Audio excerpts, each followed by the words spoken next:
आबाजी गोविंद कदम, सुरेश दळवी हे शिरवल गावाचे रहिवासी असून खासकीलवाडीत राहतात. आबाजी गोविंद कदम, सुरेश दळवी हे शिरवल गावचे रहिवासी असून खासकीलवाडीत राहतात आणि खासकीलवाडीत राहून हे शिरवल तळेवाडीस खोटे साक्षी देऊन नाक त्रास दिलेलो असा आमच्या तळेवाडीतल्या काही लोकांनी सांगितले होते आणि त्यांना आम्ही मारणार, ते काढाप काढणार असा बोलले होते.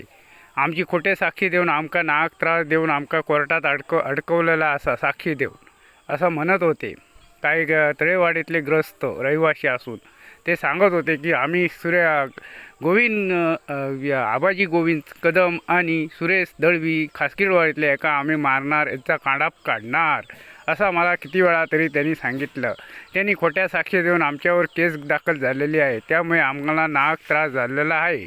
त्यामुळे आम्ही तळेवाडीतले काही ग्रामस्थ आम्ही त्यांचा काढाप काढणार, मारणार असं आम्हाला किती वेळा त्यांनी सांगितलं. काही जमाव करून आम्ही त्याला मारणार होतो आणि मारणार आहे असं आम्हाला सांगितलं होतं.